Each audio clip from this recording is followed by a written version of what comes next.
ఈరోజు క్లాస్కి వచ్చిన సహోదరుడికి అలాగే సహోదరుడికి అందరికీ మొదటి మన ప్రజలకు కూడా చేయడం మన నెల నుంచి పోస్ట్ వచ్చింది.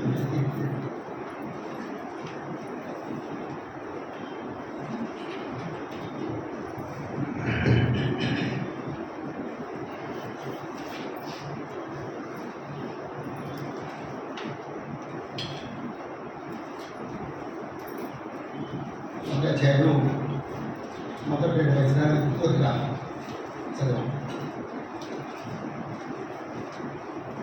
3-4 వచనాలు భిన్నమైన పనులు చేయొద్దని, భిన్నమైన పనులు లక్ష్య పెట్టొద్దని, అంటే ఈ ఒక ప్రక్రియమో చేయొద్దని, ఓ ప్రక్రియమో లక్ష్య పెట్టొద్దని ఆజ్ఞాపించడానికి తిమోతిని ఎఫెసీ పట్టణంలో ఇచ్చాడు. 6-7 వచనాలు అయితే ఈ ఉపదేశాన్ని మానుకున్న వాళ్ళ గురించి మాట్లాడారు. కొందరు వీటిని మానుకొని వీటి నుంచి తొలగిపోయి తాము చెప్పేవారు కానీ పలికేవి కానీ గ్రహించబోయారు. 8-11 వచనాల్లో ధర్మశాస్త్రం ఎవరికి ఇవ్వబడిందో చెప్పారు.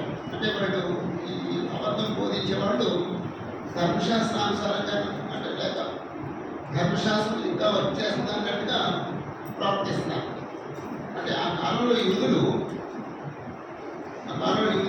ఇంకా ధర్మశాస్త్రం ఉంది అని చెప్పేసి ధర్మశాస్త్రం ఉపయోగపడింది అని నమ్మలేదు. అంచేత ధర్మశాస్త్రం ఎవరికి ఇవ్వబడింది అది వివరించారు.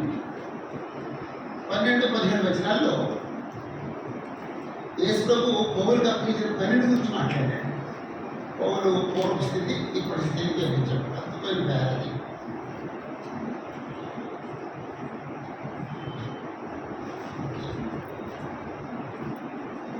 ఒకటవ అధ్యాయంలో 18-20 వచనాలు మంచి పోరాడమని ఆయన హెచ్చరించాడు. అంటే మొదటి అధ్యాయంలో ఆ హెచ్చరిక ఉంటుంది. 2 అధ్యాయం కలిపి 3 అధ్యాయంలో హెచ్చరిక ఉంటుంది, 4 అధ్యాయులు హెచ్చరిక ఉంటుంది, 5 అధ్యాయులు హెచ్చరిక ఉంటుంది. అంటే ఈయన తిమోతి మీద రాసిన సిస్టమ్ అలాంటి. ఆ తర్వాత 2 అధ్యాయం చదవం. 2 అధ్యాయం మొదటి 2 వచనాలు ప్రార్థన గురించి ఉంది.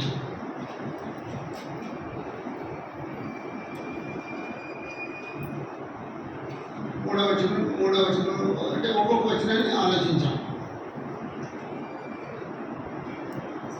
అలా ప్రార్థన చేయడం దేవుని దృష్టికి అనుకోవడం లేదా దేవుని కోరిక చెప్పాడు. మనుషులంతా రక్షించబడాలని, సత్యాన్ని గురించి అనుభూజాన్ని కలిగి ఉండాలని దేవుని కోరిక అని చెప్పేసి. అలాగే 5వ వచనంలో మధ్యవర్తి గురించి మాట్లాడాడు. 6వ వచనంలో యేసుల గురించి మాట్లాడాడు. 7వ వచనంలో ఆ సాక్ష్యాన్ని గురించి, యేసుల గురించి ఉన్న సాక్ష్యాన్ని గురించి మాట్లాడాడు. తర్వాత పురుషులు ప్రతి స్థలంలో పవిత్రమైన చేతులెత్తి ప్రార్థన చేయాలి అని చెప్పేసి. అలాగే 9వ వచనం నుండి చివరి వరకు స్త్రీల గురించి మాట్లాడుతూ స్త్రీ అలంకరణ గురించి, సంఘంలో స్త్రీల గురించి చివరి వచనం వరకు చెప్పారు. అయితే 3 అధ్యాయం చదవాలి. 3 అధ్యాయం ఎదుగుతుందండి ఆ సంఖ్య పెద్దల గురించి ఉంది. దేవుని చిత్తం అయితే అది ఈరోజు చదువుదాం.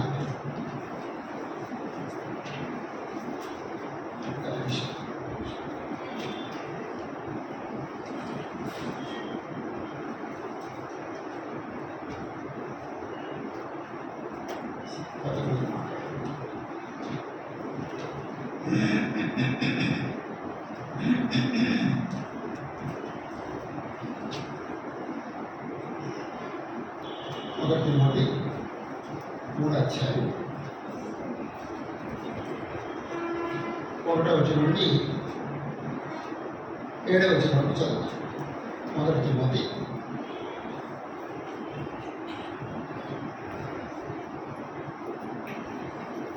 3వ అధ్యాయం 1 నుంచి 7 వరకు.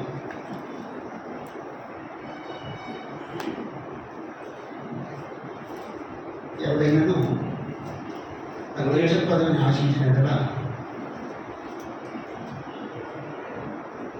చదువుతున్నానండి, చదవండి.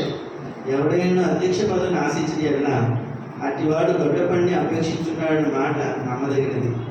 అధ్యక్షుడు వాడు నిందారహితులను, ఏకపత్ని పురుషులను, మితానుభవులను, స్వస్థబుద్ధి గలవాడును, మర్యాదస్తులను, అతిథి ప్రియుడును, బోధింపదగిన వాడై ఉండి మద్యపానీయు కొట్టువాడును కాక సాత్వికులను, జగడమాడిన వాడును, ధనాపేక్ష లేని వాడిని, సంపూర్ణ మాణితి కలిగి తన పిల్లలను స్వాధీనపరచుకోవచ్చు, తన ఇంటి వారిని బాగుగా ఏలువాడిని ఉండవలను.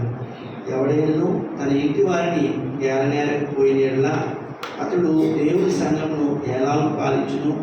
అతడు గర్వాంతుడై అపవాది కలిగిన శిక్షావిధికి లోపడకున్నట్లు కొత్తగా చేరిన వాడి ఉండకూడదు. మరియు అతడు నిందపాలి అపవాదులలో పడిపోకున్నట్లు సంఘమునకు వెలుపు వారి చేత మంచి సాక్ష్యము పొందిన వాడి ఉండవలను.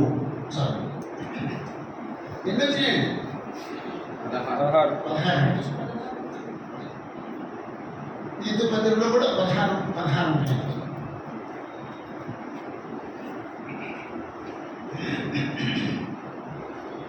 మొదట ఒక్కొక్క మాట అర్థాన్ని చూద్దాం, ఆ తర్వాత మనం మాటలోకి వెళ్దాం.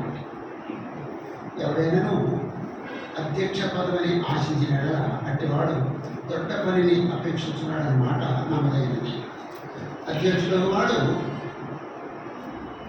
ఒకటి నిందారహితుడైన వాడే. అంటే నిందారహితుడు అంటే నిందింపబడనివాడు అంటే తప్పు చేయడం అన్నమాట. వాడు ఎలాంటి వాడు అని ఎవరు నిందించడానికి అవకాశం కూడా అనమాట. ఇప్పుడు మనకు తెలియదు, కానీ మన గురించి అందరూ మాట అనుకుంటారు. ఆడ మోసగాడు, ఆడ అబద్ధికుడు, ఆడ మాట నిలబడ్డాడు, ఆడ గర్విష్ఠుడు, ఆడ గణితుడు అంటే మనతో చెప్పరండి. కానీ మనందరికీ ఎవరు దగ్గరే ఉంటుంది. చాలామంది చాలా పేర్లు పెట్టి పిలుస్తారు మనల్ని. ఒక ఆయనేమో మోసగాడు అనొచ్చు, ఒక ఆయనేమో అబద్ధికుడు అనొచ్చు, ఒక ఆయనేమో కలీపిల అనొచ్చు, ఒక ఆయనేమో మాట్లాడు అనొచ్చు. అవునండి. కానీ మనతో కూడా చెప్పరండి. నేను కన్నీపు అని నేను అనుకుంటున్నాను అని ఎవడో చెప్పడండి, కానీ అనుకుంటానండి. మనందరికీ పేర్లు ఉంటాయి. కొంతమందికి ఎక్కువ పేర్లు ఉంటాయి, కొంతమందికి ఒక పేరు ఉండొచ్చు, కొంతమందికి ఎక్కువ పేర్లు ఉంటాయి. ఇక్కడ దేవుడు కోరుకునేది నిందింపబడని వాడు, లోపం లేనివాడు. ఎవరు అతను నిందించడానికి అవకాశం లేదు. చాలా మంచివాడండి, ఆ మంచి సాక్ష్యం పొందుతాడు. అధ్యక్షుడు వాడు ఒకటి నిందారహితుడును, రెండు ఏకపత్ని పురుషుడు, ఒకే స్త్రీకి భర్త అయిన వాడు. ఒకే స్త్రీకి అంటే నేను రాయాలి యాక్చువల్గా, మీరు రాసేసుకోండి. ఒకటి నిందారహితుడు అంటే నిందింపబడని వాడు అని రాసేసుకోండి.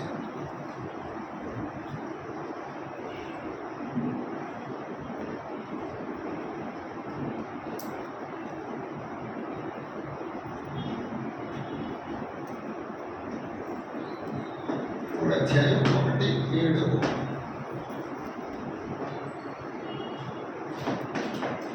సంఘ పెద్ద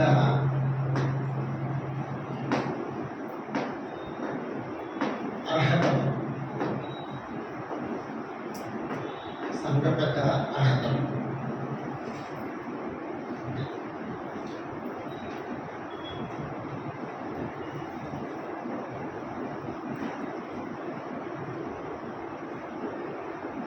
ఒకటి నిందారహితుడు,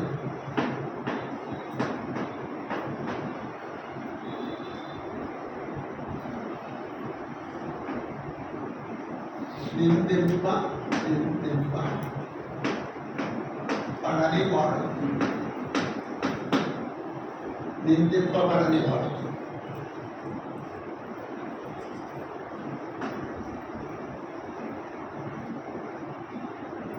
రెండు ఏకపత్ని పురుషుడు,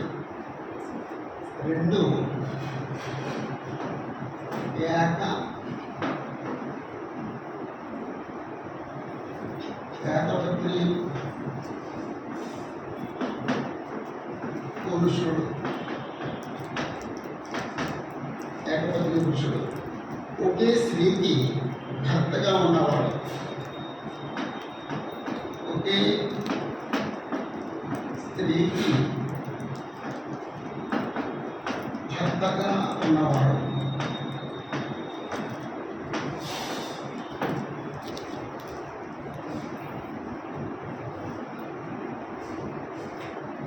రెండో భార్య ఏంటి అనకూడదు అనమాటండి. సరిపోతే వ్యక్తిని గురించి రెండో భార్య ఏంటి అనకూడదు, మూడో భార్య ఏంటి అనకూడదు. ఏకపత్ని విషయం.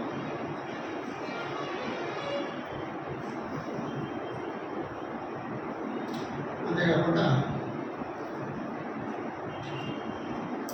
జాగ్రత్తలో ప్రతి కూడా అయిపోయింది.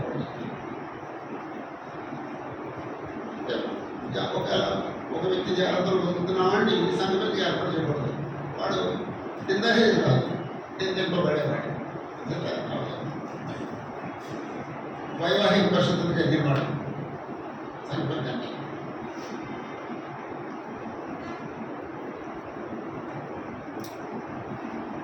మూడు మితానుభవం. మితానుభవం అంటే తగ్గించుకునే ఉండవలసినంత అనుభవం కలిగిన వాడు. మితంగా తినరా అంటే తప్పు తినరా. మితానుభవం అంటే తప్పు అనుభవం కలగడా కాదు. మితానుభవం అంటే ఉండవలసినంత అనుభవం ఉన్నవాడు.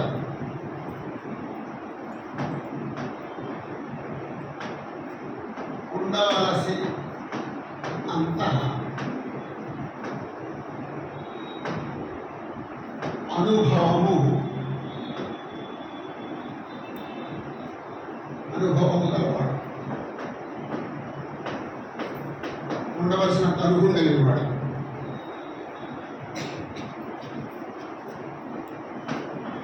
నాలుగు అంటే ఒక మనిషి సంప్రదాయాలంటే అనుభవం లేనివాడు కాదనమాట. అతను సంఖ్యబద్ధంగా ఉండడానికి కావాల్సినంత అనుభవం ఉంది, ఉండవలసినంత అనుభవం కలిగినవాడు. స్వస్థ బుద్ధి కావాడు. స్వస్థ బుద్ధి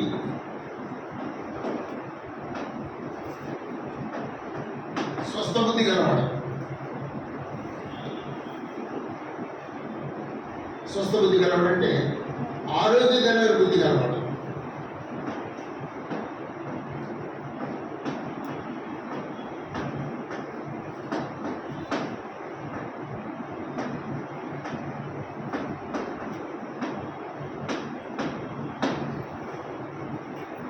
ఆరోగ్యకరమైన బుద్ధి కలవాడు. ఏమిటంటే ఏదో నెక్స్ట్ ఇయర్ ఏప్రిల్ పెట్టే క్లాసులో ఇవి చెప్పాలి అని నా కోరికండి. పుస్తకాలు జరుగుతుంది, ఏప్రిల్లో జరుగుతుంది. ఆ క్లాసులో ఈ పాఠం చెప్పాలని నా ఆశ. నేను సంవత్సరం దిగులు చూస్తున్నాను. దాంట్లో చూద్దాం. స్వస్థ బుద్ధి కలవాడు అంటే ఆరోగ్యకరమైన బుద్ధి అంటే మానసిక రోగిష్టి కాడు. మానసిక రోగిష్టి కాడు. శారీరకంగా ఆరోగ్యం కలిగినవాడు, శారీరకంగా రోగిష్టి. అలాగే మానసికంగా ఆరోగ్యం కలిగినవాడు, మానసికంగా రోగిష్టి. ఇప్పుడు కొంతమందిని అంటే భార్యని హింసించి సంతోషిస్తాడు ఏమంటారు? శాడిస్ట్ అంటే రోగిస్ట్ అంటే రోగిస్ట్. పిసినారు అని ఉంటుంది. భార్య కోరి పెట్టడం ఉంటాడు పిసినారు, అది రోగిస్ట్ అంటే.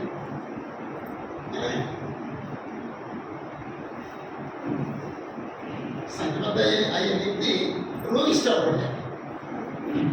ఆరోగ్యవంతులైన మానసిక ఆరోగ్యవంతులైన స్వస్థ బుద్ధి గలవాడు.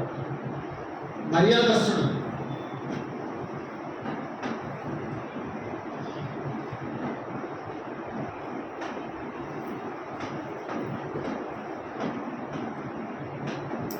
మర్యాదస్తుడు ఆయన చాలా మర్యాదస్తుడండి అంటాను. అంటే గౌరవంగా బ్రతికేవాడు, గౌరవంగా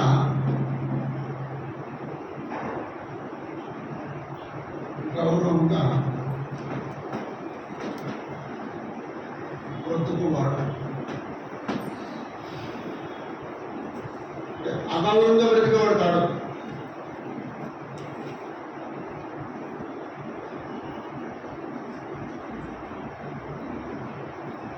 ఒక మనిషి పిచ్చి వేషం వేస్తున్నాడు, అతనికి గౌరవం ఉండదు.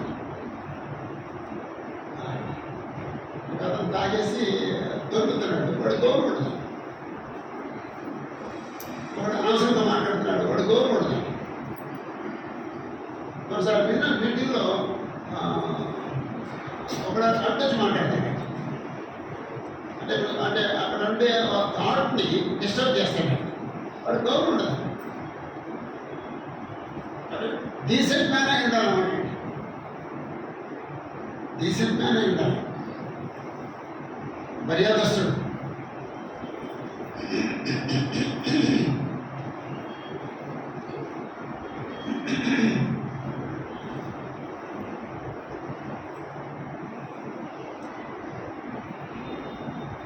ఆరు, అతిథి ప్రియుడు.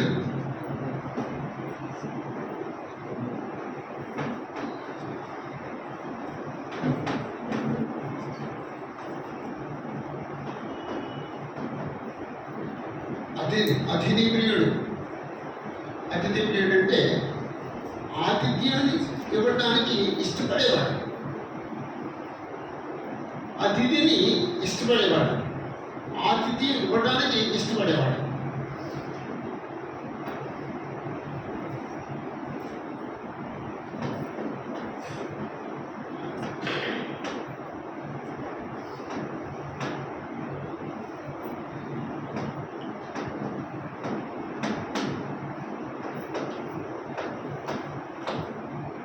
ఆతిథ్యం ఇవ్వడాన్ని ఇష్టపడేవాడు.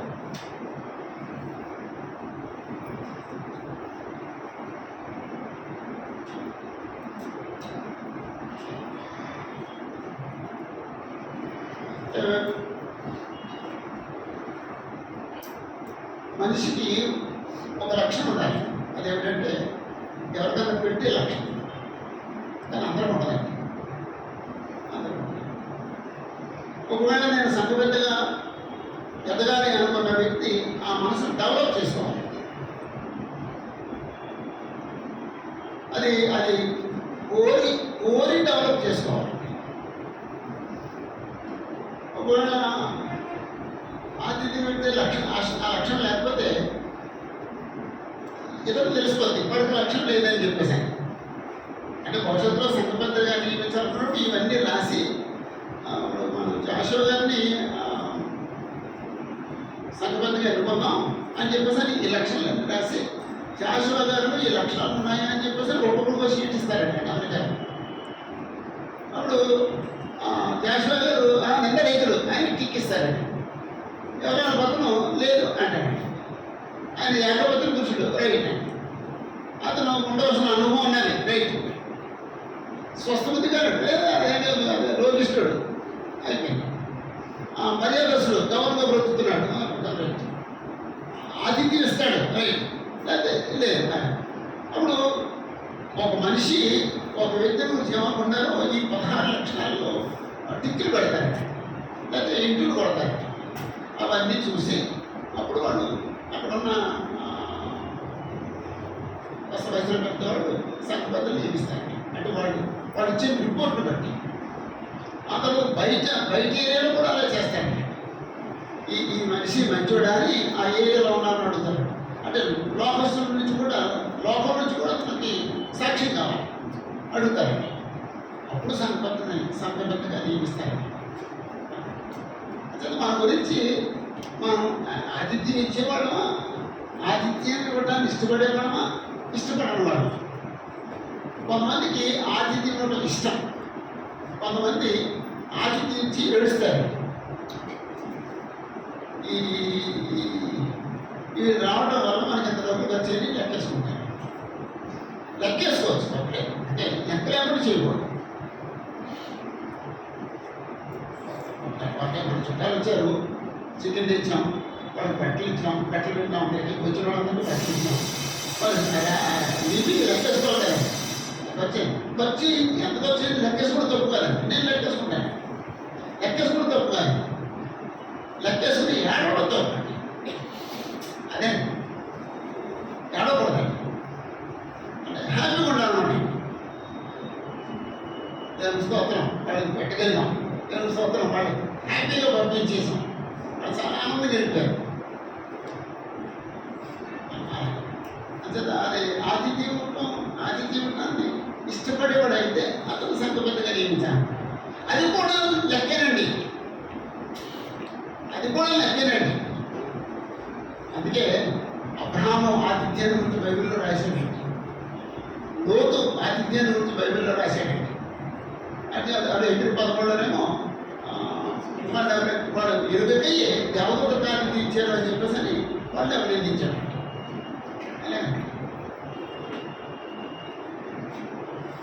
బోధింపగలిగిన వాడు,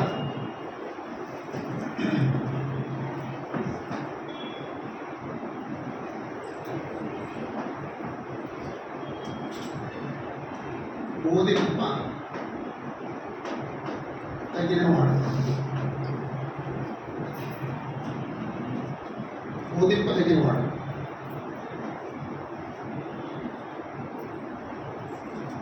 అంటే బోధించడం చేతనైనోడు, బోధింప సమర్థుడు.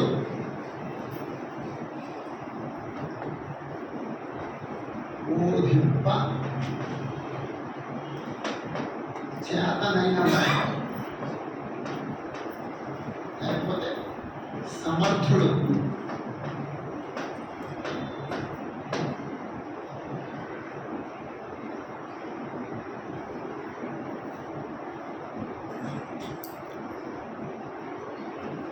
సంఘ పెద్దలకు ఉండవలసిన అర్హత, సంఘ పెద్దల అర్హత, సంఘ పెద్దలకు ఉండవలసిన అర్హత.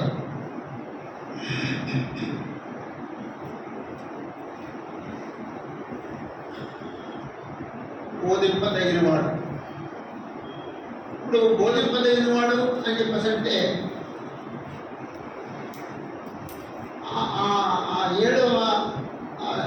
ఏడవ అర్హతను బట్టి ఎవరికి ఎక్కువ అవకాశం ఉన్నాయి? సువార్థకులకు ఎక్కువ అవకాశం ఉంది. నేను అదే నమ్ముతాను. సంఘసభ్యుడికి ఎక్కువ వాక్యం తెలుసా, సువార్థకుడికి ఎక్కువ వాక్యం తెలుసా? సువార్థకి ఎక్కువ అవకాశం ఉంది. ఈరోజు చాలా మంది ఏం చేస్తారంటే ఆ వాక్యం తెలియని వాళ్ళని సంఘ పెద్దగా నియమించేస్తారు. ఏమీ తెలియని వాళ్ళని, వాక్యం ఏమీ తెలియని వాళ్ళని, ఓ ప్రసంగం చేయడం చేతగాని వాళ్ళని.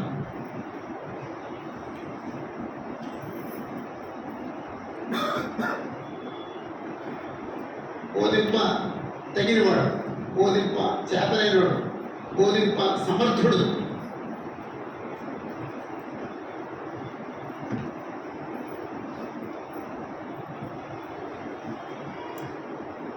మద్యపాని కానివాడు,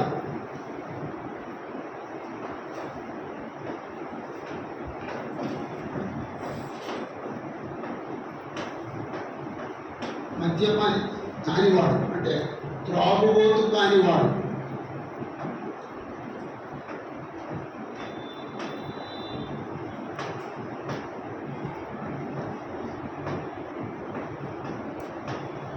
త్రాగుబోతు కానివాడు.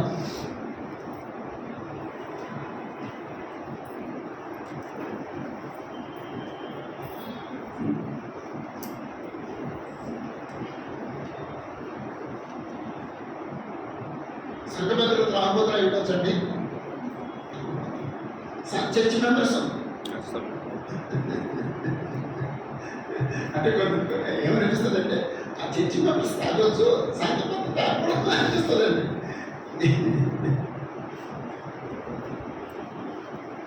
యేసుప్రభుని నమ్ముకున్నాడు ఎవడో కాకపోతే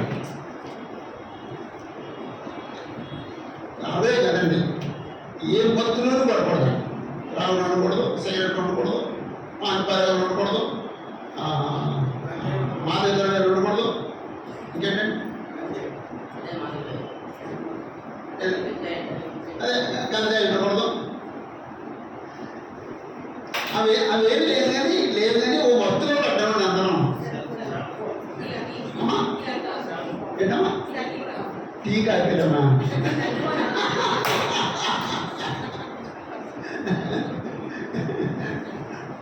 ఈ భక్తులే లేదా టీ కాకపోయిన భక్తులు పడ్డామంటండి. నేను అది కూడా అనుకోవట్లేదండి, ఇంకేదో భక్తులు పడ్డామండి. అమ్మా నిజమా? అటువంటి అది సెల్వం భక్తులు అన్నాడు. ఆడమల తేడా లేకుండా సెల్ ఫోన్ భక్తులు పడ్డామండి. జాగ్రత్త జాగ్రత్త. మీరు ఎంతమంది సెల్ ఫోన్ భక్తులు ఉన్నారండి? ఒకటి చూద్దాను, అలా ఉంచండి, అలా ఉంచండి. 1 2 3 4 తెచ్చొద్దండి. ఇంకా పైకి వెళ్ళేస్తాను. 5 6 7 8 9 అవండి అందరూ చేయలేదండి. అంటే మనం నమ్మినా నమ్మకపోయినా అదొక మొత్తండి. జాగ్రత్త. పూర్వం సెల్ ఫోన్ ఎందుకు అసలు సెల్ ఫోన్ ఎందుకు తయారు చేశారండి? దూరం ఉన్నవాడితో మాట్లాడిన సమాచారం కూడా కాదు, దూరం ఉన్నవాడితో మాట్లాడటానికి. ఇప్పుడు దాంట్లో సమాచారం యాడ్ చేశాడండి. 1 నుంచి 2 తీసేది ఎక్కడ తెలియదండి ఆయనకి. అప్పుడు సెల్ ఫోన్ చెప్పాడండి, వాళ్ళు ఎక్కడ రాస్తారు. 1 నుంచి 2 తీసేది ఎక్కడ తెలియదండి. ఇవాళ ఎవరో తెలియదండి, ఆ సెల్ ఫోన్ చూస్తే తప్ప. ఇవాళ డేట్ ఏంటో తెలియదండి, ఆ సెల్ ఫోన్ చూస్తే తప్ప కాదండి. అంత డిపెండ్ అయిపోయింది సెల్ ఫోన్ మీద.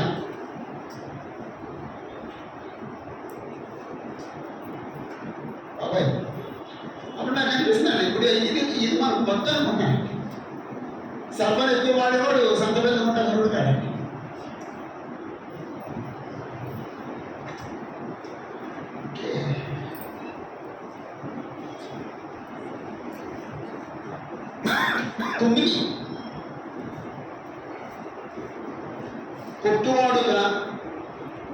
కొట్టువాడు కానివాడు.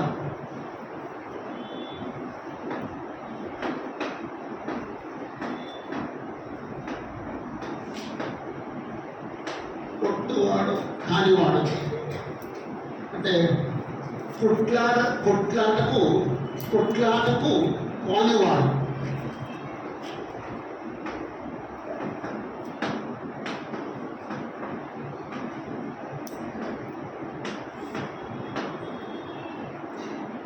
కొంతమంది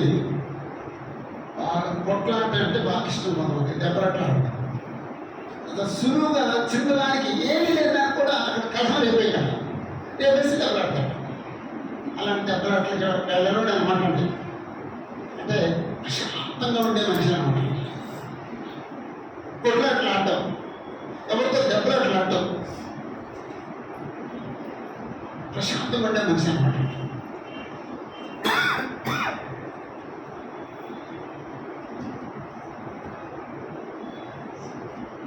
అది సాత్వికుడు.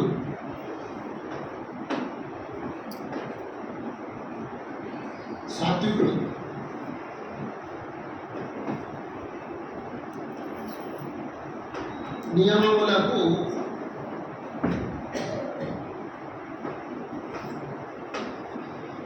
లోబడువాడు.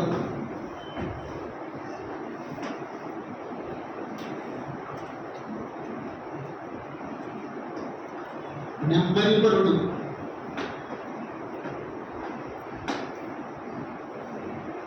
అదే సాత్వికుడు అనేది చాలా మాట్లాడండి. అంత సాత్వికుడు.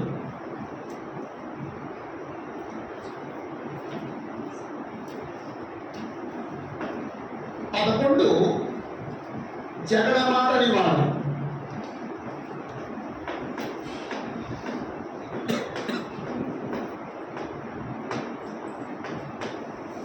జగడమాడంటే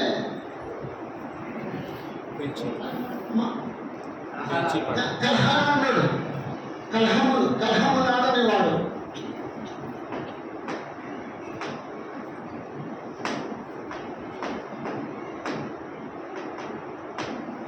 కలహాలు అన్నాడు.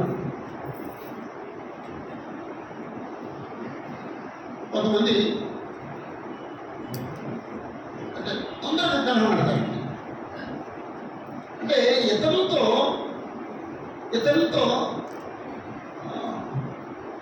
మంచి సంబంధం కలిగి ఉంటాడండి. అంటే ప్రతి మనిషికి ఎలా ఉండాలంటే ఒక క్రైస్తవుడు ఎలా ఉండాలంటే అందరితో మంచి సంబంధం కలిగి ఉండాలి.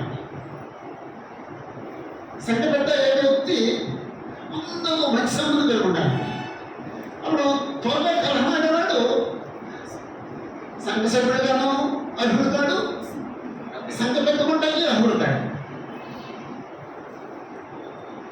కొంతమంది కలహాలు చెప్పేవాడు ఉంటారు కదండి, కలహాలు చెప్పేవాళ్ళు సంఘ పెట్టుకుంటారు ఉంటారు.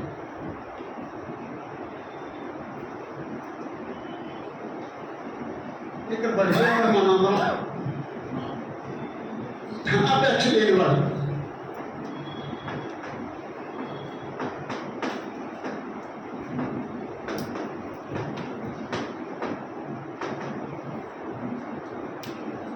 ధనాపేక్ష లేనివాడు, అక్రమార్జన కోరనివాడు,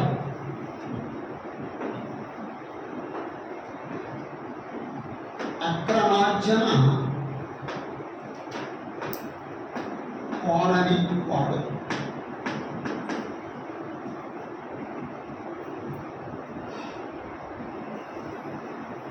ఒకవేళ రాసుకుంటారు, ఒకవేళ క్రైస్తవులు కాకమునుపు అక్రమార్జన ఉండొచ్చు, అక్రమముగా డబ్బు సంపాదించే కోరిక అతనికి ఉండొచ్చు. కానీ క్రైస్తవులు అయితే ఏం చేయలేదు, విడిచిపెట్టారు. సంఘ పెడతామంటే అసలు ఆలోచనలో ఉండకూడదండి. అక్రమంగా డబ్బు సంపాదించాలని ఆశ కలిగిన వాడు సంఘ పెద్దకుంటారు ఉంటాడు.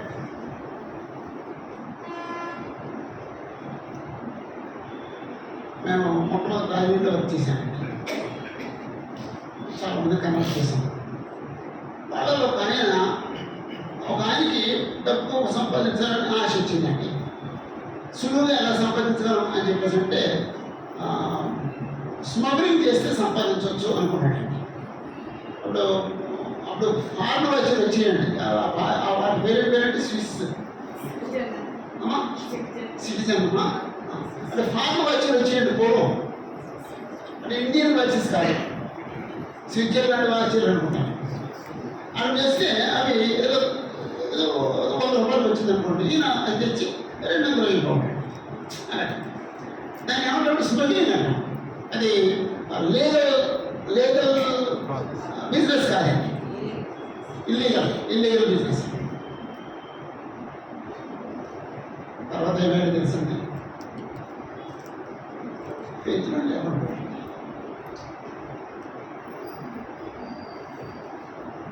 అయితే మనం గమనించండి, దానికి ప్రతిఫలం భయంకరంగా ఉంటుంది. దానికి ప్రతిఫలం భయంకరంగా ఉంటుంది. అంటే ఆ డబ్బులు ఎక్స్ట్రా వస్తే నేను 100 రూపాయలు పెట్టాను, ఇంకా 290 నాకు 100 రూపాయలు ఆలోచి చాలా హ్యాపీ ఉంటాయండి, చాలా ఉత్సాహంగా ఉంటాయండి. కానీ దేవుడు లెక్క కడతాడండి, అక్కడ దేవుడు లెక్క కడతాడండి. అప్పుడు దేవుడు లెక్క పెట్టి రిజల్ట్స్ ఇస్తాడండి. ఆ ప్రతిఫలం ఎలా ఉంటుందండి, చాలా చేదుగా ఉంటుందండి, భరించలేనంత చేదుగా ఉంటుందండి. 100 రూపాయలు పెట్టినప్పుడు 200 రూపాయలు ఇచ్చినప్పుడు చాలా హ్యాపీగా ఉంటుందండి. దానికి దేవుడిచ్చే ప్రతిఫలం మాత్రం అతి ఘోరంగా ఉంటుందండి. జాగ్రత్త. అంటే మనకు ఎవరికి అర్థం కావట్లేదండి. 100కి 200 వచ్చిందనే ఆనందం ఒకటే కనపడుతుంది మనకి. ఆ తర్వాత అర్థం కావట్లేదండి. నేను ఇప్పుడు చెప్పలేనండి, రికార్డ్ చేస్తున్నానండి, ఆపైతే చెప్తానండి. దేవుడికి మహాపరచడం మాకే తెలిసిందని తెలుసు. క్రీస్తు బ్రతకలేని లోపల ఎంతమంది తెలిసిందండి? నాకే తెలిసిందండి యేసుప్రభువులో బ్రతకలే. మన యేసుప్రభువులో బ్రతకబట్టే దాని ప్రతిఫలం భయంకరంగా ఉంటుంది. మీరు ఆన్ చేసుకోండి. అయితే నేను నా కళ్ళతో చూశానండి, జరిగింది.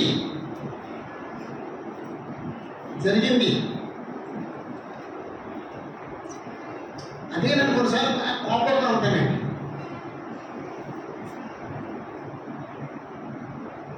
ఇవన్నీ చూశానండి 50 సంవత్సరాలు. ప్రతిదానికి నా దగ్గర రిజిస్ట్రేషన్ ఉన్నాయి. ప్రతిదానికి రిజిస్ట్రేషన్ ఉన్నాయి.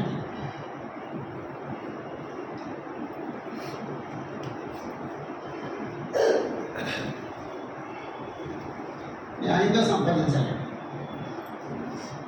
అన్యాయంగా సంపాదించకూడదు, అక్రమంగా అర్చించకూడదు. అది నిలవదు. దాని గురించి కావాల్సినంత టీచింగ్ ఉంది. ఇప్పుడు మనం అది ఆ సబ్జెక్ట్ చదవట్లేదు. మనం వర్డ్ స్టడీ మాత్రమే చేస్తున్నాం, మాట మాత్రమే స్టడీ చేస్తున్నాం, సబ్జెక్ట్ స్టడీ చేయట్లేదు.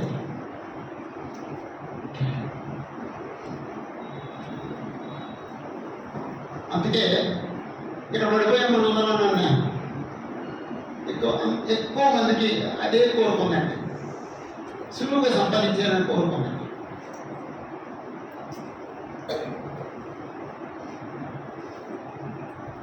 పదమూడు, సంపూర్ణ మాన్యత కలిగి తన పిల్లలను స్వాధీనపరుచుకున్నాడు.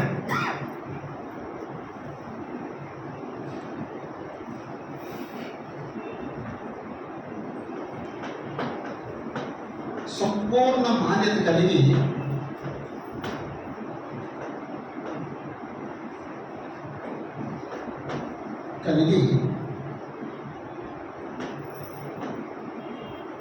తన పిల్లలను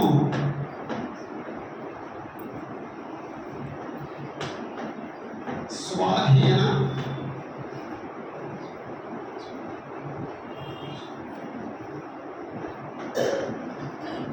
పరచుకున్నవాడు.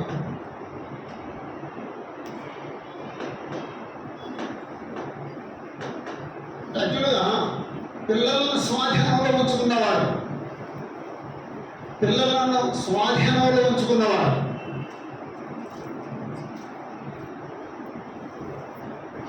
ఎలాగా? సంపూర్ణ మాన్యతతో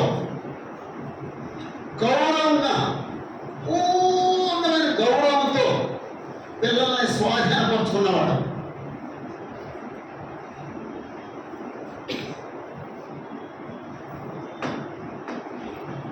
గౌరవముతో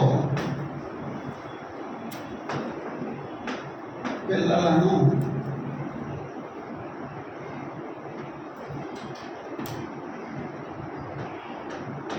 లోపరచు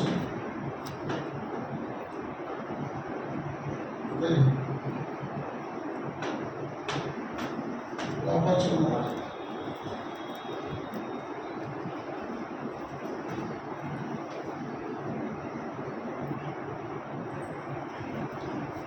సరే, మీటింగ్ జరిగిందండి. ఇలాంటి విషయం, ఇలాంటి సబ్జెక్ట్ ఒకటి మాట్లాడితే పత్రిక మీటింగ్ అంటారు. ఒక ఆయన వచ్చి చేసి పట్టుకుని, బ్రదర్ గారండి, మా పిల్లలు నా చేయి జారిపోయారండి అని, ముగ్గురు పిల్లలండి, పిల్లలు చేయి జారిపోయారండి. ఫస్ట్ చూడంటే మా కుటుంబ సభ్యులు 5, 4 బాప్తిజం పొందారు. ఒక అబ్బాయి మాత్రం బాప్తిజం పొందలేదు, అందరూ బాప్తిజం పొందారు. కానీ ప్రస్తుతం ఎవరో ఫెయిత్ఫుల్గా బ్రతకలేదు. ఒకరు చనిపోయారు, మిగిలిన వాళ్ళు ఫెయిత్ఫుల్గా బ్రతకలేదు. ఆ పెద్ద మనిషి అన్నమాట, నా పిల్లలు చేయి జారిపోయారండి, మనలో ఎంతమంది నా పిల్లలు చేయి జారిపోయారు అని చెప్పగలరు? చేయొద్దు. ఆ పిల్లలు చేయి జారిపోయారు, నా చేయి జారిపోయారండి అని ఎంతమంది చెప్పగలరు? లేకపోతే ఎంతమంది నా పిల్లలు నా అదుపాధ్యంలో ఉన్నారండి అని ఎంతమంది చెప్తారు?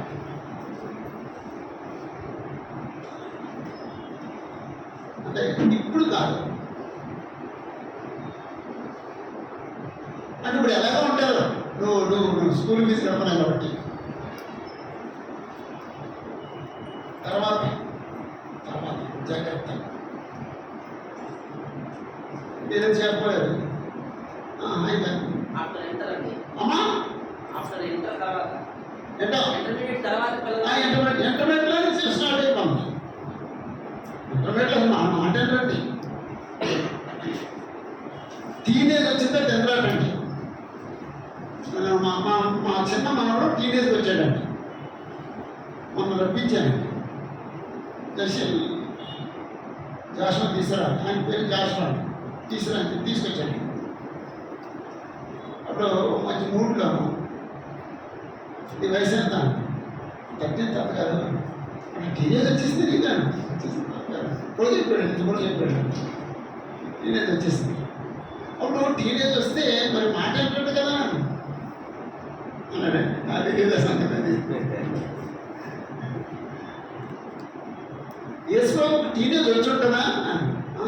వచ్చి ఉంటుంది. 30 years ఉంటుంది వచ్చి ఉంటుంది. అప్పుడు టీనేజ్ వచ్చిన తర్వాత ఏసులో అమ్మని ఎదిరించుంటారా, నాన్న ఎదిరించుంటారా? ఎదిరించేవారు. అంచేత టీనేజ్ ఇచ్చింది కదా, నేను ఎదిరిస్తాను, నాకు అర్థమవుతుంది అని నువ్వేమనుకోవద్దు. ఏసులో టీనేజ్లో అమ్మని నాన్నని ఎదిరించలేదు, నువ్వు కూడా ఎదిరించుంటావు. జాగ్రత్త అని చెప్పి పంపించాను. దాని ఖరీదు 1000 రూపీస్ అండి. 10,000 రూపీస్ అండి. ఇక్కడ మరి ఛార్జీలు ఇవ్వాలి కదండి. అయినా పర్లేదండి. నా మనవుడికి ఓ మాట చెప్పేది అనిపించింది.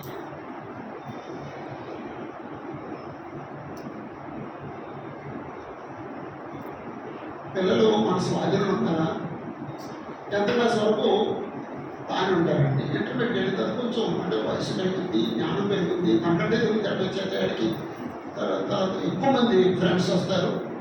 లెక్చరర్స్ కూడా పెద్ద విషయాలు వాళ్ళు చెప్పేస్తారు, పెద్ద విషయాలు చెప్పేస్తారు. వాళ్ళకి అక్కర్లేని విషయాలు కూడా చెప్పేస్తారండి. మా నాన్న దగ్గర వచ్చి అంటాడు, నేను ట్యాబ్లెట్ 13 ట్యాబ్లెట్ వేసుకుంటాను రోజు. ట్యాబ్లెట్లు వాడకూడదట, ట్యాబ్లెట్లు వాడకూడదని చెప్తావు. నాకు బీపీ ఉంది, వేసుకోవద్దా?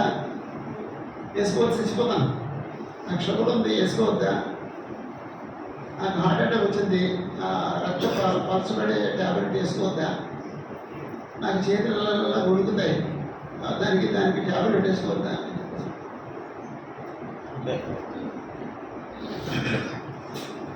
ఎవరు చెప్పారన్నమాట, ట్యాబ్లెట్ వేసుకోకూడదు అని చెప్పేసాను. ఎవరు వేసుకోకూడదు? చెప్పుకున్నాడు వేసుకోకూడదు, చెప్పుకున్నాడు వేసుకోవాలి. అలాగండి. అంటే వెంటనే అమలు చేస్తారండి, వెంటనే అమలు చేస్తారు. జాగ్రత్త అండి. వాడు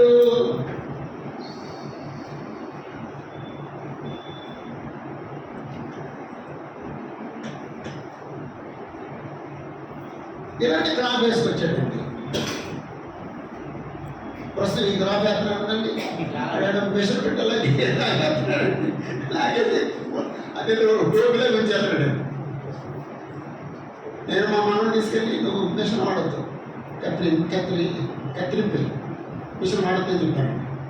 నేను మిషన్ వాడినే ఉన్నాను. ఇలా చేస్తున్నాడు. అటు వేసుకొచ్చేసాడు. అప్పుడు తండ్రి ఏం చేయాలండి?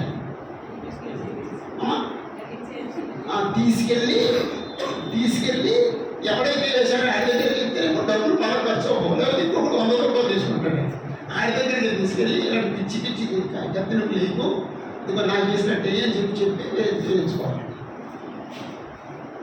నువ్వు తండ్రి, నీ కొడుకు నీ అదుపులో ఉండాలి. ఏదో కోతి వేసుకుని చొక్కా వేసుకొచ్చాడు, తీసేసి చింపేసి కాల్చేయాలి. ఇది తగదు, డబ్బులు ఇచ్చేది నేను అని కొనేసుకున్నాడు. బిల్డర్ ఎత్తాడు, నాకు ఎత్తాడండి, పే చేసేది నేను. ఇలాంటి పిచ్చి వేసాడు. ఏంటో ఆడపిల్లైనా సరే మగ పిల్లడైనా సరే ఇలా లిప్స్టిక్ రాసుకొచ్చింది. ఇలాంటి వేదవేషాలు వేయకు, ఇది మనకు తగదు. నువ్వు పోషకుడివి, నువ్వు తండ్రివి. క్రీస్తు సంఘానికి తగినట్లుగా మన పిల్లల్ని పెంచాలి. మన పిల్లల్ని క్రీస్తు సంఘానికి తగినట్లుగా పెంచాలి. సంపూర్ణ మాన్యంతో తన పిల్లల్ని స్వాధీనపరుచుకునేవాడు. నువ్వు చేసే ఈ డిసిప్లిన్కి నీ కొడుకు లోబడితే నువ్వు సంఘబద్ధ అవుతావు. నువ్వు చేసే డిసిప్లిన్కి నీ కొడుకు లోబడకపోతే నువ్వు సంఘబద్ధ అవ్వవు.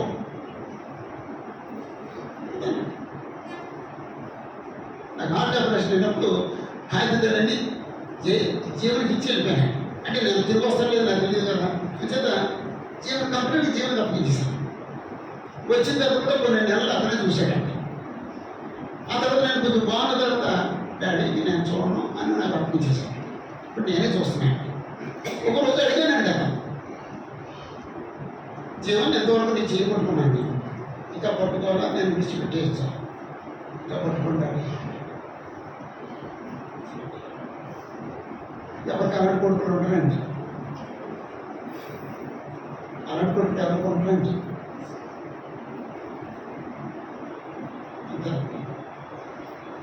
సంపూర్ణ మానతి కలిగి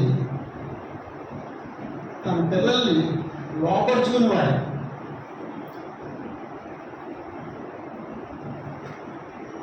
స్వాధీనపరుచుకునేవాడు, లేకపోతే లోపరుచుకునేవాడు. నీ కొడుకు నీ మీద తిరుగుబడితే నువ్వు సంఘబద్ధ కావు. నీ కూతురు నీ మీద తిరుగుబాటు చేస్తే నువ్వు సంఘబద్ధ కావు. కూతురు తిరుగుబాటు చేయకూడదు, కొడుకు తిరుగుబాటు చేయకూడదు. పిల్లలు లోబడి ఉండాలి. అంటే అప్పుడు పిల్లలు లోబడి ఉండాలంటే ఈయన ఎలా ఏ స్థాయిలో ఉండాలి, ఆయన ఏ స్థాయిలో ఉండాలి.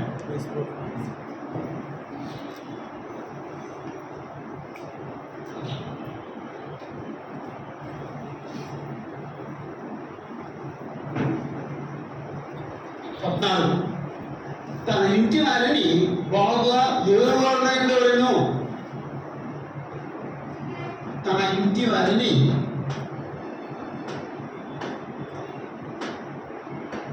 బాగుగా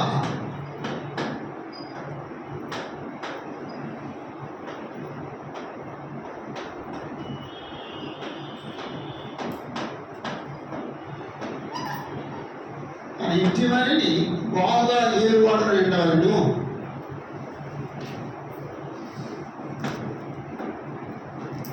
తన భార్యను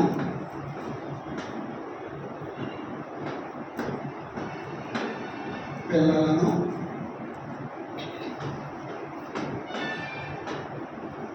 ఏరువాడు.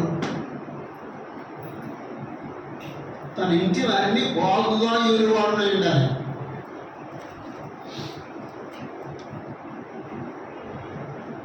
ఇంటి వారిని బాగుగా ఏరేవాడు.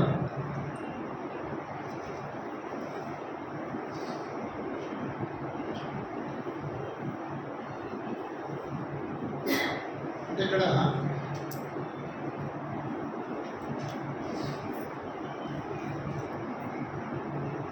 భార్య సహకరిస్తే తప్ప ఆయన ఆడలేడండి.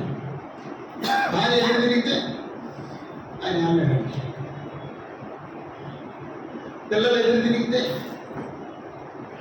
ఆయన ఆడలేడండి. ఇక్కడ భార్య పిల్లలు సహకరిస్తే అతను సంగతి అవుతాడు. భార్య పిల్లలు సహకరిస్తే ఒక వ్యక్తి సంగతి అవుతాడు. భార్య సహకరించకపోతే సంగతి అవుతాడు. కొన్ని నియమాలకి భార్య సహకారం ఒక్కలేదండి. అతను ఇష్టపడితే అవుతాయి. కొన్ని నియమాలకి భార్య సహకరిస్తేనే అవుతాయి.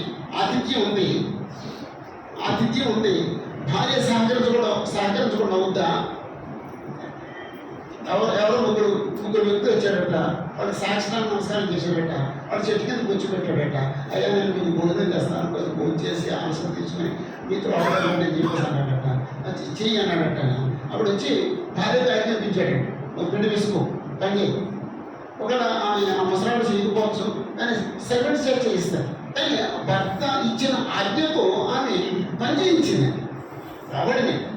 అప్పుడు పనుల దగ్గరికి వెళ్ళాడు, పశువు సిద్ధం చేయించుకున్నాడు. సిద్ధం చేసిన తర్వాత వంటది భార్య.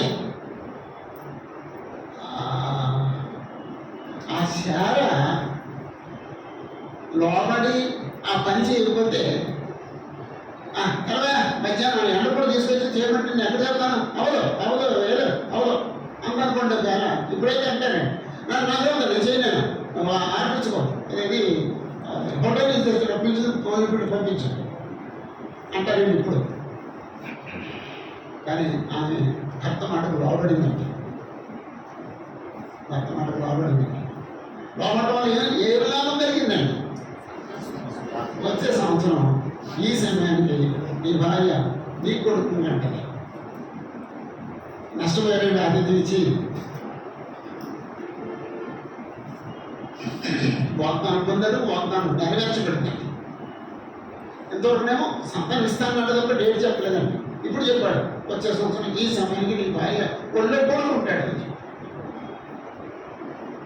అది నన్ను 18 వచ్చాను చదా. ఆతిథ్యం చిన్న విషయం కాదండి. భర్తకు లోబడటం, భార్య లోబడటం చిన్న విషయం కాదండి. పిల్లలు లోబడటం చిన్న విషయం కాదండి.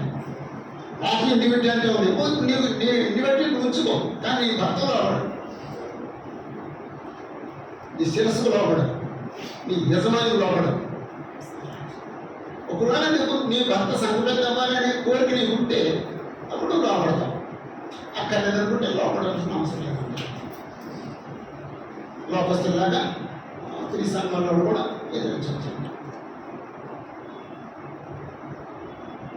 లోపస్తులాగా ఎదిరించవచ్చు. ఇప్పుడు నేను చూస్తున్నది చెప్తున్నాను, లోకానికి స్త్రీ సంఘానికి తేడా కనపట్లేదు. లోకస్తులు ఎలా ఉన్నారు? అక్షరాల స్త్రీ సంఘస్లో అలాగే ఉన్నారు.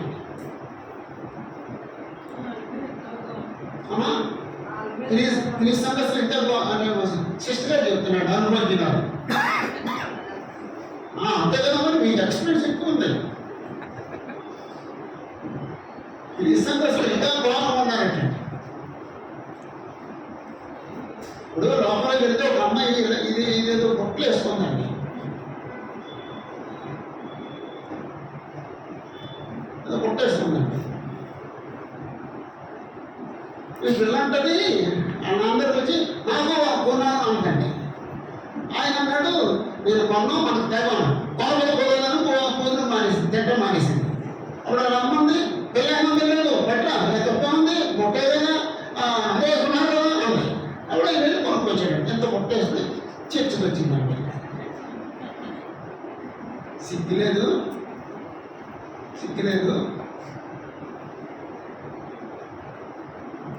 ఎవరో వేసుకున్నారండి, చూసి నీకు కావాలంటావా?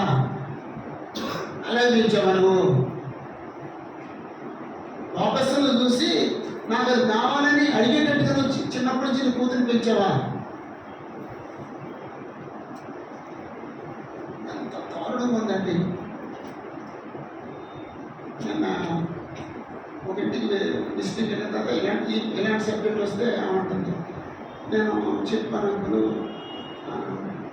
అందరూ వేసుకుంటారు, మరి లోపంలో మరి అందరూ వేసుకుంటారు, మనం వేసుకోవాలి ఉంటుంది అంటారు.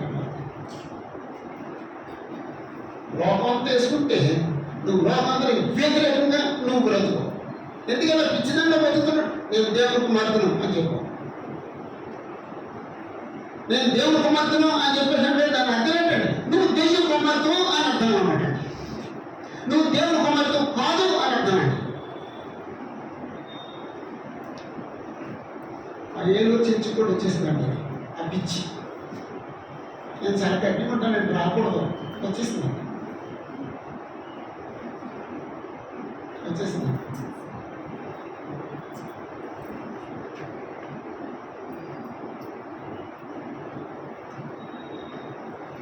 పరిశుద్ధంగా బ్రతకాలనే ఆలోచన కానీ, నా భర్త సంగబద్ధ అవ్వాలనే ఆలోచన కానీ వీళ్ళకి లేదండి. వాళ్ళంతా లోకాన్నే వెంబడిస్తున్నారండి. లోకం ఎలా పరిగెడితే అలా పరిగెడుతున్నారండి. యేసు ప్రభుతో పరిగెట్టడం మానేశారండి. జాగ్రత్త జాగ్రత్త.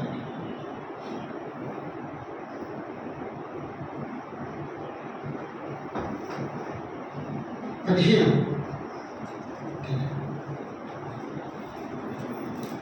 ఎవడైనా తన ఇంటి వారిని బాగా ఏలలేకపోయిన ఎడల అతడు దేవుని సంఘమును ఎలా పాలించును? అతడు ఘనవంతుడై అపవాది కలిగిన శిక్షానికి లోబడకున్నట్లు కొత్తగా చేరిన వాడు అయినకూడదు. సంఘ పెద్ద అంటే కొత్తగా చేరిన వాడై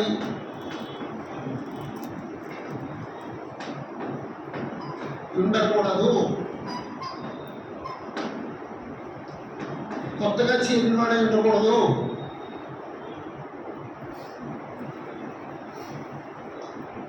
అంటే న్యూ కన్వర్ట్ కాదు. న్యూ కన్వర్ట్ని సంఘబద్ధంగా నియమించకూడదండి. మొన్నే కన్వర్ట్ అయినా సంఘబద్ధం చేయకూడదండి. అప్పుడు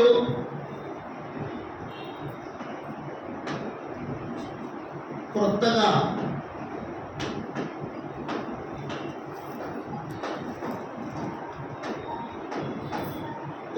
రక్షించబడిన వాడు కాకూడదు.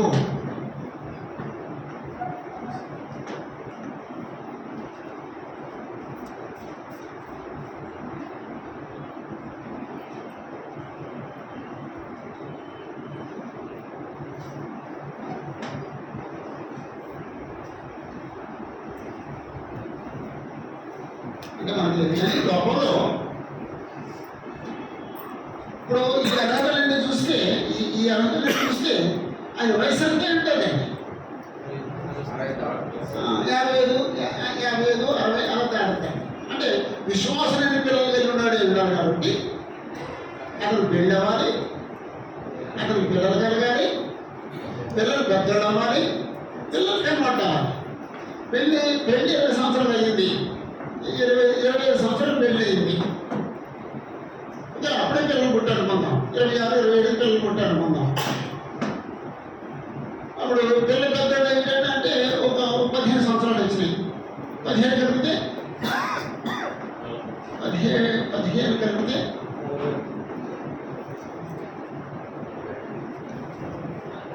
42 అమ్మా, 52 అమ్మా, సరే 52 అప్పుడే అవుతారు అన్నమాట.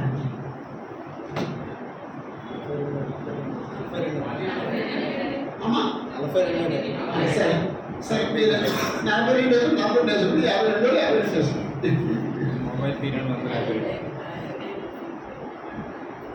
మొత్తం కాదండి, మొత్తం కాదండి, ఈ రెండేనండి. ఆ వయసులో అవ్వాలన్నమాట అండి.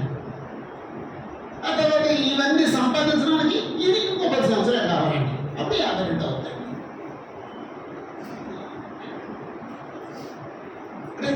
ఇప్పుడు ఎవడో బైబిల్ ట్రైనింగ్కి వెళ్ళొచ్చాడు, ఇప్పుడు పాస్టర్ అంటారండి. ఎలాగవుతాడు? పిల్లలకి ఇంకా పిల్లలు లేరు, పిల్లలు విశ్వాసం కాలేదు, వాడికి అన్ని సంపాదించలేదు. ఆడు పాస్టర్, ఆడు కుర్ర పాస్టర్. కుర్ర పాస్టర్ అంటాడు.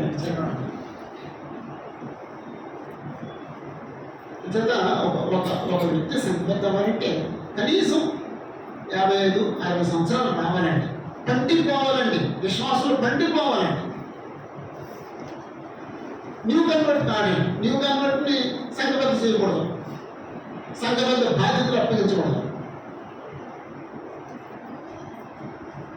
16 మరియు అతడు నిందపాలై అపవాది పడిపోకున్నట్లు సంఘములకు వెలుపల వారి చేత మంచి సాక్ష్యం పొందినవాడు.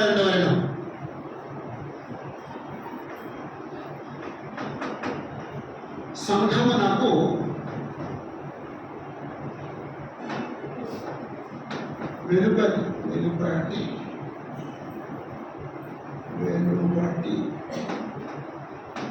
వారి చేత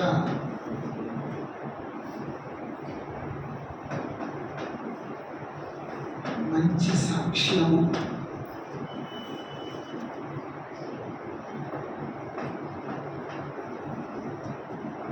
పొందిన వాడై ఉండవలేను. దాని మీనింగ్ రాయలేదండి.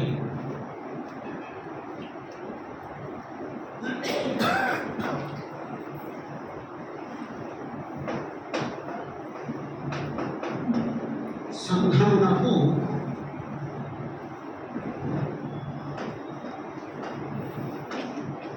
బయటి వారు కూడా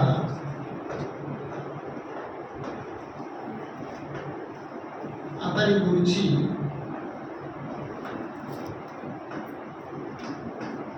మంచి సాక్ష్యం ఇవ్వవలెను.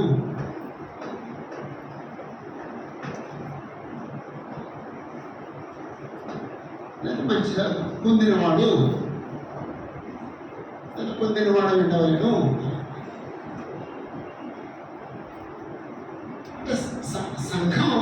సంఘం ఆ వ్యక్తి గురించి సాక్ష్యం. ఆయన చాలా మంచివాడండి, ఆయన నిలబడండి అనే సాక్ష్యం. ఆయన బయట కూడా అయితే మేము 10 సంవత్సరాలు ఉన్నామండి, లేదా 50 సంవత్సరాలు ఉన్నామండి, ఆయన ఎప్పుడూ ఎవరితో దెబ్బలాడడం కానీ ఏం లేదండి, చాలా మంచివాడండి అని ఆ చుట్టుపక్కల అందరూ చెప్పాలి. సంఘం చెప్పాలి, సంఘం వెలుగులోనే చెప్పాలి. ఈ అర్హతలు ఉన్న వ్యక్తి సంఘపత్రం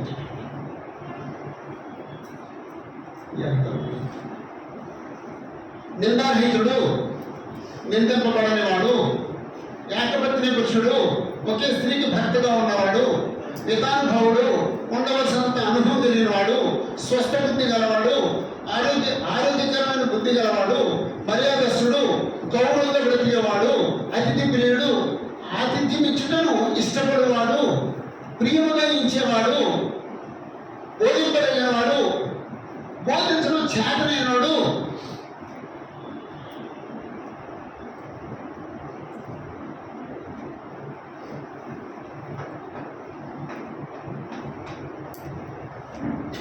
తీతు 1:9 ఒకసారి అవసరం తీయండి. తీతు 1:9 అంటే అక్కడ వివరణ ఇచ్చాడండి. బోధింప సామర్థ్యం అంటే ఏంటో చెప్పాడండి. తాను హితబోధ విషయమై జనులను హెచ్చరించుటకును, ఎదురాని వారి మాట ఖండించుటకును శక్తి గలవాడకున్నట్లు ఉపదేశమును అనుసరించి నమ్మదగిన బోధను గట్టిగా చేపట్టుకున్న వారిని ఉండవలను. అది 16 ఇక్కడ కూడా 16 16 అర్హత ఏమిటంటే బోధను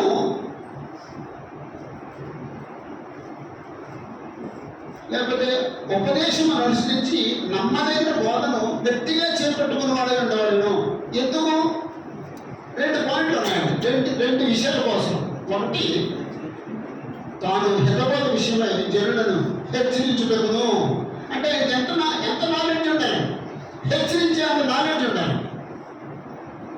దేంతో హెచ్చరిస్తాడు? వాక్యం హెచ్చరిస్తాడు. ఏదైనా లోపం కనబడితే ఇది తప్పు అని చెప్పడం వచ్చిన కావాలండి, అంత నాలెడ్జ్ కావాలి. 2,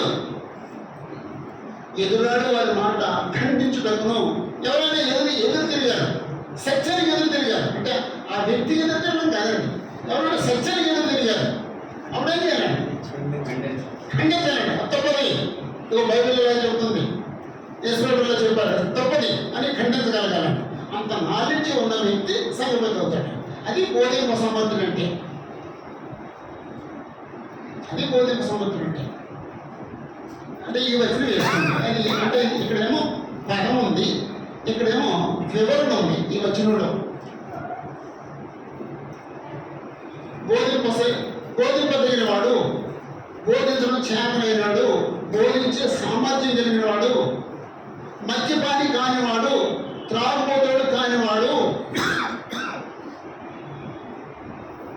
ఏ దురలవాడికి, ఏ వ్యసనానికి లోను కానివాడు, కొట్టువాడు కానివాడు, అంటే కొట్లాటలకు పోనివాడు, సాత్వికుడు, నియమము లోబడేవాడు, నెమ్మదిపరుడు, గౌరవంగా బ్రతికేవాడు,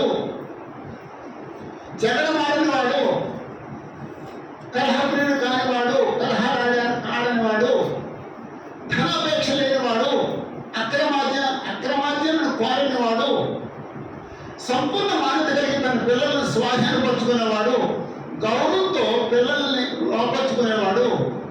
ఆ పిల్లలు కూడా తండ్రికి లోపడాలండి. వాళ్ళు ఏం కోరుకోవాలంటే మా డాడీ సంపదవ్వాలి, అందుకు మేము లోపడతాం. భార్య అవ్వాలంటే నా భర్త సంగపెద్దవ్వాలి, అందుకు నేను లోపడతాను. తన ఇంటి వారిని బాగా ఏరువాడున ఉండవలను. ఆ తర్వాత రోజులు అంటాడు, తన ఇంటి వారిని ఏల నేరకపోయిన ఎడల దేవుని యొక్క సంఘాన్ని ఎలా పరిపాలిస్తాడు? తన ఇంటిని ఏలలేకపోతే సంఘాన్ని ఎలా పరిపాలిస్తాడు? అంటే ఇంటి నేరడం ఒకటి చేయడం అన్నమాట అండి. అప్పుడు సంఘాన్ని ఏలగలుగుతాడండి. సంఘాన్ని ఏలాలండి. దాని ముందు కుటుంబాన్ని ఏలాలండి. భర్త ఎటువంటి భార్య ఎట్టి అనకూడదండి. ఆయన ఎటువంటి ఆవిడ ఎట్టినారండి. ఏంటో ఎటువంటి తెటువంటి వీడు ఎటువంటి తెటువంటి అంటాడు. అది నాకు ఎటువంటి తెటువంటి అది ఎదురుగా చెప్తాడు అన్నమాట. నేను చాలాసార్లు చెప్పి మరోసారి చెప్తాను. నాకు తెలిసిన చెంటుండేది, ఇప్పుడు ఇద్దరు చచ్చిపోయినప్పుడు లేదు. ఇది చాలా మంది బయట ఎంత బయట కొంత బయట ఏంటి బయట అది కూడా ఉంటామంటే ఉంది. మా మామ ఉండగా ఆయన గొడవడి ఇల్లు అంటుందండి. అదే అదే బయట ఉంటుందండి. ఈ బయట అంటే ఆవిడ పురం అంటుందండి. ఎప్పుడు భర్త మాట ఉన్న తర్వాత ఆ మాట ఉండనివ్వదండి, ఉండనిచ్చేది కాదండి. నిజంగానమ్మా నమ్ముతున్నారా? మాయ అంటే మీకేమనిపిస్తుంది? ఇద్దరులో ఉండాలని అనిపిస్తుంది. ఉండేవారు ఇప్పుడు ఉన్నారు. అంటే వ్యతిరేకత ఉంటుంది చూడండి, ఆ వ్యతిరేక బుద్ధి ఉంటుంది చూడండి, అది అలా మాట్లాడిస్తుంది. అంటే వాళ్ళంటే ఇష్టం ఉండదు, భర్త అంటే ఇష్టం ఉండదు. అని చేత అది ఏం చెప్పినా వ్యతిరేకం చెప్తారు అన్నమాట. ఇష్టమైన వాళ్ళు చెప్తే అంగీకరిస్తారు. తప్పైనా రైట్ అంటారండి. ఇష్టం లేదని చెప్తే రైట్ అని తప్పు అంటారు. అది అనారోగ్యకరమైన బుద్ధి. ఓకే, కొత్తగా చేతిన వాడు ఉండకూడదు. న్యూ కన్వర్ట్ను పట్టుకుని సంఘమే కనపడదు. తర్వాత సంఘం వెలుపల చేత మంచి సాక్ష్యం పొందిన వాటిని సంఘం పెట్టాలి. ఇది సంఘబద్ధ ఉండవలసిన అర్హత అండి.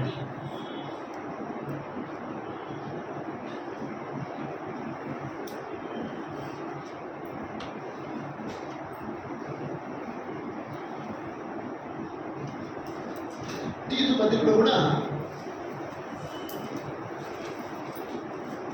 తీతు పత్రిక 1వ అధ్యాయం. అంటే తీతు పత్రిక చదివినప్పుడు చదువుకుందాం. ఆయన సరే ఒకసారి మాట్లాడుకుందాం. 1వ అధ్యాయం 5వ వచనం నుండి 9వ వచనం.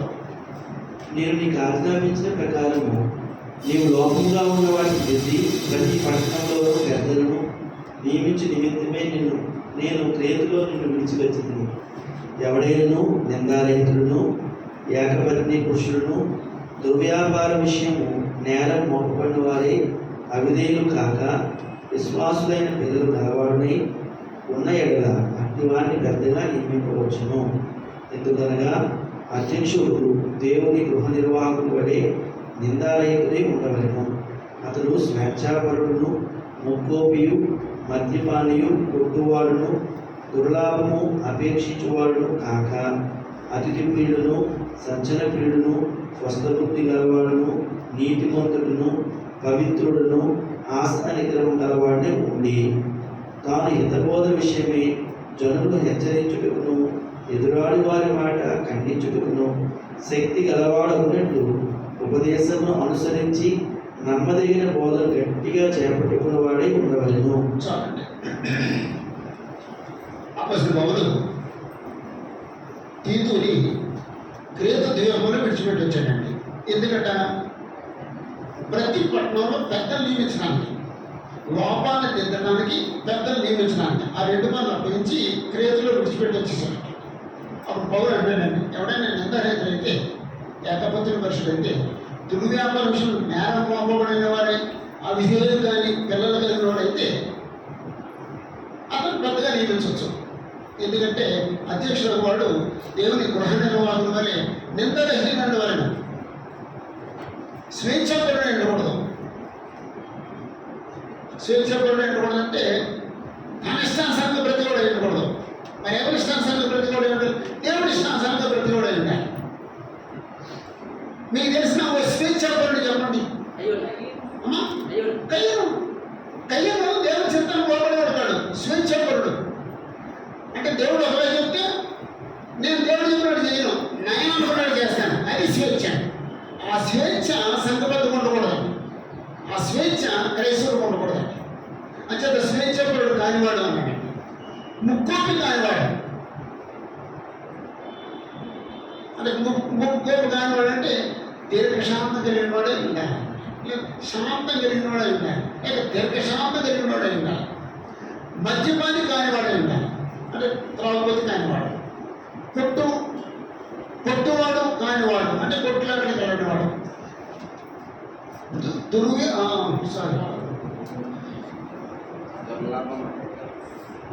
దుర్లాభంలో అపేక్షించేవాడు అంటే ఇక్కడ మనం రాసుకున్నామండి. అక్రమార్జన వాడనివాడు, దుర్లాభము చెడ్డ సంపాదన, చెడ్డ పని చేసి సంపాదించే ఆ పని చేయనివాడు.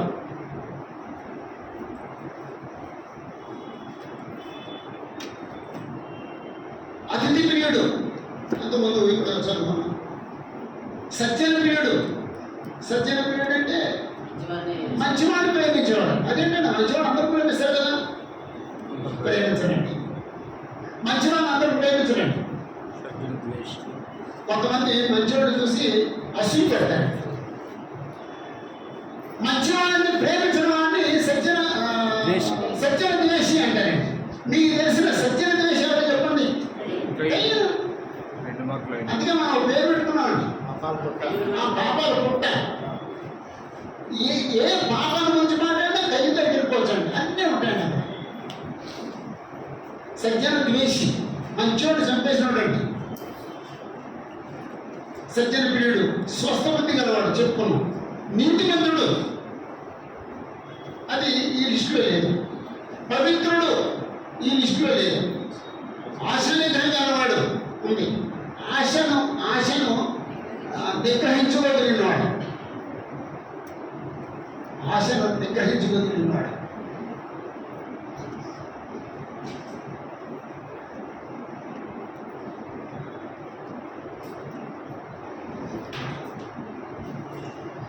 అప్పుడు ఓ 2 పనులు చేయడానికి దేవుని యొక్క వాక్యాన్ని గట్టిగా చేపట్టినవాడు 9వ వచనం పోలిక సమర్థుడు.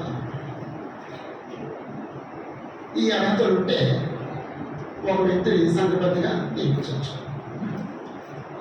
నాకు వచ్చాను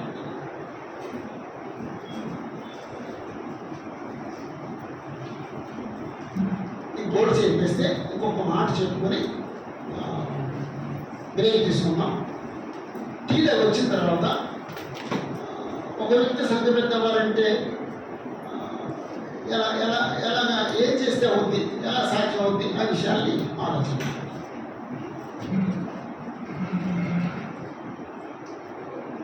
చెప్పండి.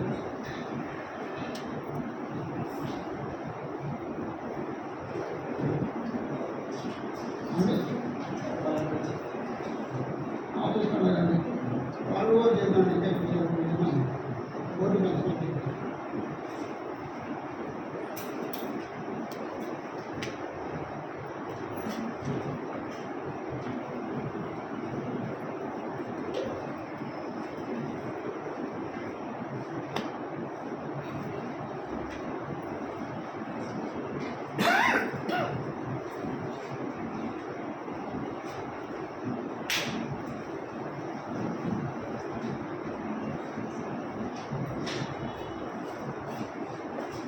పదములు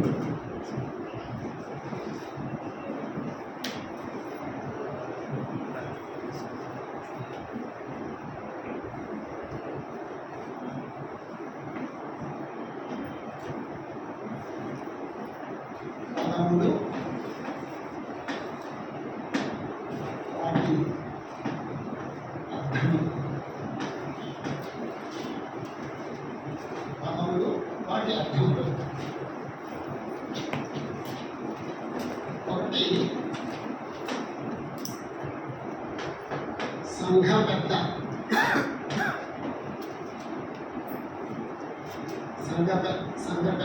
సంఘ పెద్దలు. రెండు అధ్యక్షులు.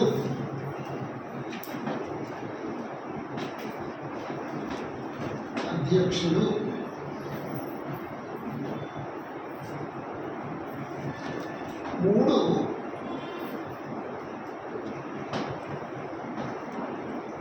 కాపరులు.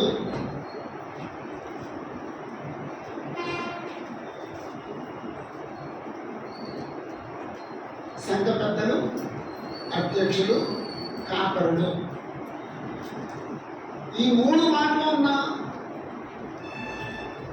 వచనం చెప్పండి అమ్మా. ఈ మూడు మాటలు ఒకే పేరాలు ఉంటాయి. ఆ పేరే చెప్పండి. సౌండ్ ఇవ్వండి, మంచిగా కనబడుతుంది. అపోస్తల కార్యాలు. ఓకే, అపోస్తల కార్యాలు 20వ అధ్యాయం.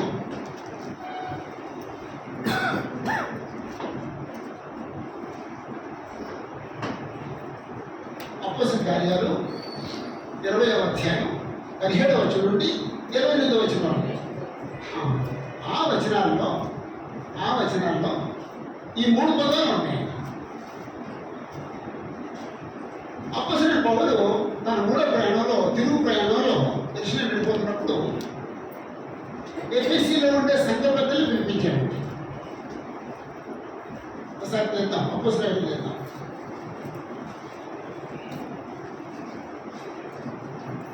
అపోస్తల కార్యాలు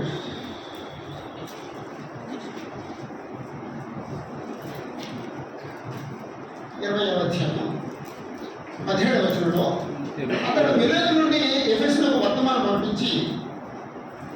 పంపి సంఘము పెద్దలను పిలిపించాను. సంఘము పెద్దలు అని గుర్తుపెట్టుకోండి.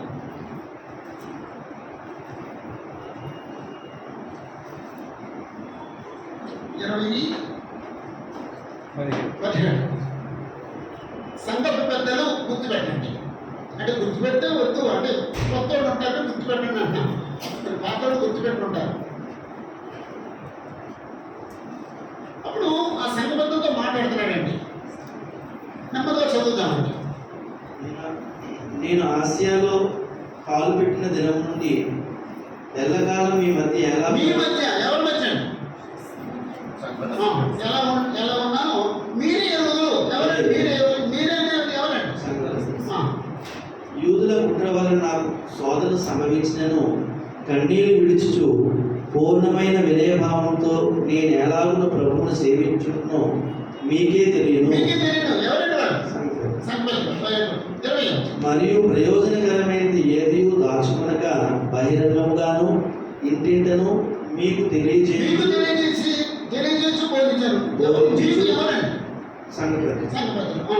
దేవుని ఎదుట మారు మనసు పొంది మన ప్రభు అయిన యేసుక్రీస్తునందు విశ్వాసం ఉంచవలనని యూదులకును గ్రీసు దేశస్థులకును ఎలాగూ సాక్ష్యం ఇచ్చుచుంటునో ఇదంతయు మీకు తెలియను.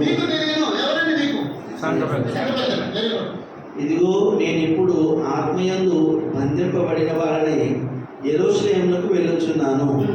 అక్కడ నాకు ఏమేమి సంభవించునో తెలియదు, కానీ బంధకములను శ్రమలను నా కొరకు కాచుకొని ఉన్నవని పరిశుద్ధాత్మ ప్రతి పట్టణంలోనూ నాకు సాక్ష్యం ఇచ్చుచున్నాడని తెలియను.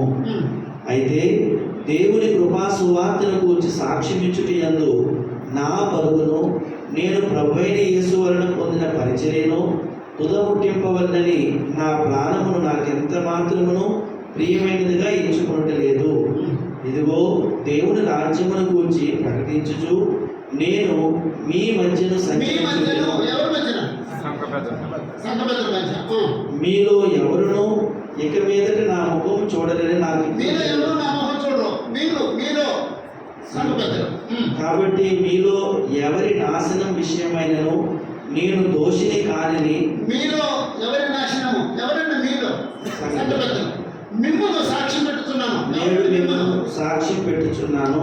మిమ్మల్ని సంఘ పెద్దలు.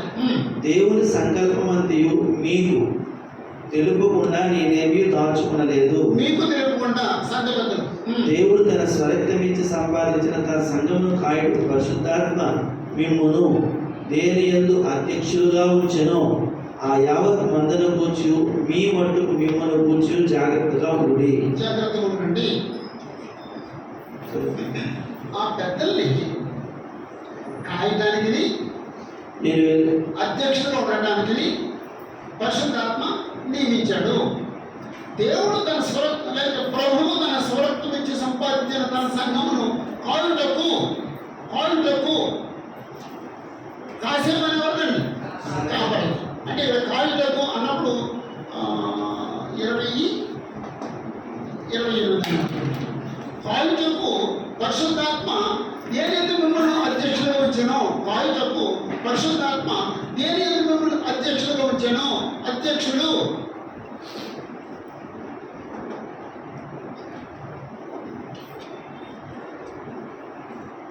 సంఘ పెద్దలు, అధ్యక్షుడు, కాపరులు ఒక వ్యక్తేనా? వేరే వేరే వ్యక్తులు, వేరే వేరే వ్యక్తుల ఒక వ్యక్తేనా? ఒక వ్యక్తేనండి.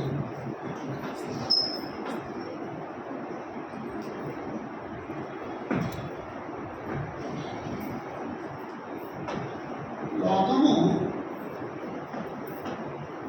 ఈ 3 పదములను వాడిన విధానం ఈ 3 పదాలని లోకం ఎలా వాడింది అంటే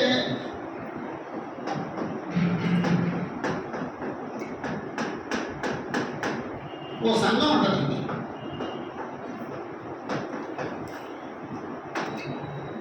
ఈ సంఘంలో కొంచెం మోదుబారుల్ని, కొంచెం డబ్బాయించగలిగిన వాళ్ళని, కొంచెం బాగా ఎక్కువ తాగేవాళ్ళని పెద్దగా నియమిస్తారు.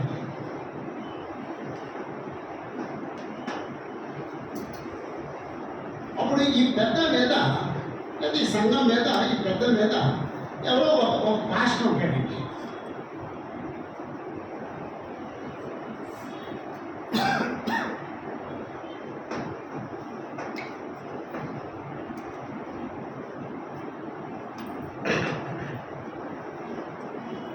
పాస్టర్ ఉంటాడండి. అలా ఇంకో సంఘం ఇలా కొంతమంది పాస్టర్ల మీద ఒక బిషప్ ఉంటాడండి, అధ్యక్షుడు.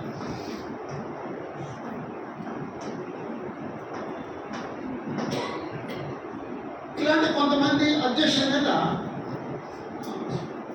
ఆర్చ్ బిషప్ ఉంటాడండి, ప్రధాన అధ్యక్షుడు ఉంటాడండి. ఆ తర్వాత ఇంకా 2-3 ఉన్నాయి. ఇది లోకంలో వాడే పదం. లోకంలో సంఘంలో కొంతమందిలో ఈ అర్హత చూడండి, వాడు కొంచెం మొరటోడు అయ్యండి, డబాయించోడు అయ్యండి, ఇతరుల మీద పెత్తనం చేసేవాడు అంటే వాడు సంఘబద్ధం అంటారండి. పల్లెటూరులో అలాంటి సంఘబద్ధం చేస్తారండి. ఇలాంటి సంఘబద్ధుల మీద ఒక ఆయన ఉంటాడండి, ఆయన పాస్టర్ అంటారండి, కాబట్టి ఇలాంటి సంకల్పంలో ఉంటాయి. కొంతమంది పాస్టర్లు ఉంటారు. ఈ పాస్టర్ల మీద ఒక ఆయన ఉంటాడండి, అధ్యక్షుడు, బిషప్. ఈ కొంతమంది బిషప్ల మీద ఆర్చ్ బిషప్ ఉంటాడండి. ఆ ఆర్చ్ బిషప్ల మీద కార్డినల్స్ ఉంటారు. కార్డినల్స్ మీద పోప్ ఉంటాడు. అది ఆర్సీఎం ఉంటుంది. మనం ఆర్సీఎం వెళ్ళలేదండి. లోకంలో చిన్న చిన్న సంఘాల్లో ఉండే పరిస్థితి చెప్పాము. ఇప్పుడు ఈ మూడు పదాలు, ఈ మూడు పదములు ఒకటేనా? ముగ్గురు వ్యక్తులు. ముగ్గురు వ్యక్తులండి. ఇక్కడ ముగ్గురు వ్యక్తులండి. ఇక్కడ ఒకటే. ఒక వ్యక్తే, అక్కడ ముగ్గురు వ్యక్తులు. లోకం వీళ్ళని ముగ్గురు వ్యక్తులుగా చూస్తుంది, కానీ బైబిల్ ఒక వ్యక్తి అనే చెప్తుంది. టైం బ్రేక్ తీసుకుందాం, వచ్చిన తర్వాత ఈ మాట డిస్కస్ చేద్దాం. బ్రేక్ తీసుకుందాం.